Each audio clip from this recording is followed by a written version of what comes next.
Part 2. As he walked along the night-veiled plains, Ains raised his head. What greeted him was the beautiful sight of stars in the sky. Ains sighted the scenery for the second time, and then he headed back to the village. He had gone a little overboard. As long as Albedo was by his side, he could not afford to appear useless to her. As her master, he needed to act in a fitting manner in front of his subordinates. While he might have gone a bit too far, it still fit the role he was playing. He did not know if he had passed or failed, but it would be fine as long as Albedo was not disappointed.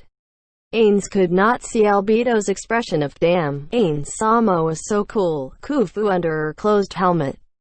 Since he could not tell what she was thinking, he went over the day's proceedings once more. Still, Ains-sama, why did you save Gazef? Why indeed? Ains could not articulate his feelings at that time, so he tried to approximate them for her. This was a problem we caused, so shouldn't we try and settle it ourselves? Then why did you give them that item? I was laying the foundation for future plans. Letting him hold it would be a good thing for me. Ains had given Gazef a cash item from Yggdrasil, but he had a great many of them. Although he could not replenish his stock of them, giving one away was not a great loss. In addition, Ains was actually happy to have less of those items.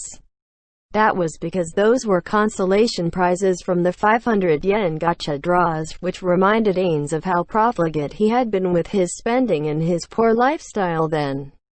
In addition, while he had spent countless 500 yen coins on finally getting the ultra-rare item that was the top prize, his former comrade Yamaiko had gotten it on the first try. The impact of that incident cast an indelible shadow in Ains's heart. He had wanted to throw those consolation prizes away, but when he thought of the 500 yen it had cost, he could not bear to wastefully dispose of it. Well, it doesn't matter who ends up with that item in the end, or if it ends up being used or not. It's no loss to me. Would it not have been best to let me take care of things? There was no need to trouble Ains-sama to personally aid those inferior life forms. Surrounding them was hardly a difficult task, which is why I submit that Ains-sama did not need to personally take the field. Is that so? Without a device to measure power levels, that was all Ains could say in response. In Yggdrasil, one could determine the strength of an enemy by the color of their names. Beyond that, one could only rely on information from one's friends and walk-through sites. Ains could not help but feel nostalgic. If only I had learned some divination-type spells, Ains thought, with a hint of regret. Of course, he did not know if those spells could be used here. However, if he could, then he would not have to be as nervous as he was now. Still, there was no point worrying about what he did not have. Ains decided to think of something else. I know your strength, Albedo, and I trust you. However, I would like you to discard such shallow thinking and remember that an enemy who is stronger than myself could appear at any time. This is especially true given that we do not quite understand this world. So I hope Gazef could do our work for us. I see. So you used him as a pawn to feel out the enemy's strength. It is quite fitting to use inferior life forms like humans in that way. Although the closed helm revealed none of her emotions, her freshly flowered joy was obvious in her voice. Ains had once been a human being, and now he was undead. From just now, he had sensed that Albedo hated humans very much. However, it did not upset him or make him feel depressed. Rather, he felt that such thoughts were quite suitable for the inhuman guardian overseer of the great underground tomb of Nazarick. Indeed. However, that is not all. Since we saved him at the brink of death, he will be even more grateful to us. In addition, since the enemy was a special forces unit, the country's higher-ups will not investigate the matter too openly. That was why I stepped in. Ah, as expected of Ains-sama. So that was why you took the commander and the others alive. Marvelously done. Ains could not help but feel proud when he heard Albedo's praise. After all, he managed to put together a sensible, coherent plan in a short period of time. Perhaps this was his leadership talent at work.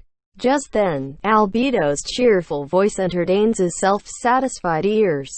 "Still, was it necessary to take the angel's swords with your precious body, Ains-sama? Is that how it looked to you? When we first came to Carne Village, we used the knights on the outskirts to verify that my high-tier physical nullification was still working normally." "Indeed, you are correct. I verified it with my own eyes as well. However, I did not wish my eyes to helplessly watch the swords of those despicable angels piercing your body, Ains-sama." "I see. Though you were my shield, I did not take your feelings into consideration. You have my. And even if I knew you would emerge unscathed, which woman would want to see the man she loves being stabbed by swords?" "Ah, yes." Ains did not know how to answer, so he let it slide as he continued to the village. Albedo did not seem to want to press the matter, and followed quietly. Once they reached the village, the villagers, led by the Death Knight, came out to meet them. They lavished praise and thanks onto them, and Ains saw a gaze of among the villagers. "Oh, Warrior Captain Dono, I'm glad you're all right. I should have gone to your side earlier, but the item I gave you took some time to work, which was why I was almost too late.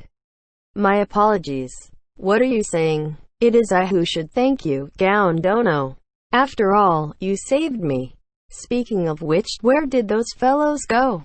Since Gazef had changed his tone somewhat, Ains decided to nonchalantly inspect him. Gazef had taken off his armor and carried no weapons with him.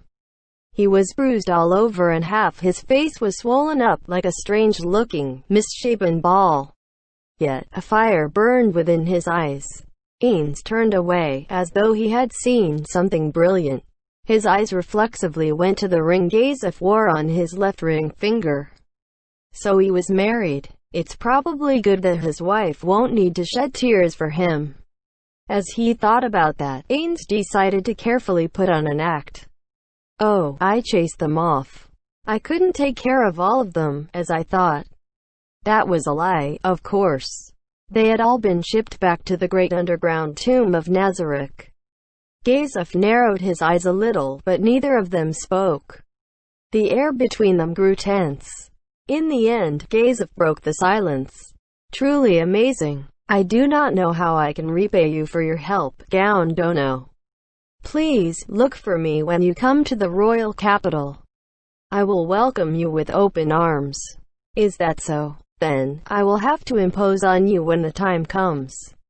Gaon Dono, I do not know what plans you have, but would you be willing to travel with us? We will be staying in this village for a while." "Is that so? Well, I was planning to move on, though I have not decided my destination yet. Still, it's already so late. Traveling now would be..." Gazef cut himself off halfway. "Forgive me, there was no need to worry about a mighty being like yourself, Gaon Dono. Then, please seek me out when you reach the capital. My doors will always be open to you. In addition, I am deeply grateful to you for your gift of a full set of equipment from the knights who attacked the village." Ains nodded, and decided that he had taken care of everything he needed to do in this village.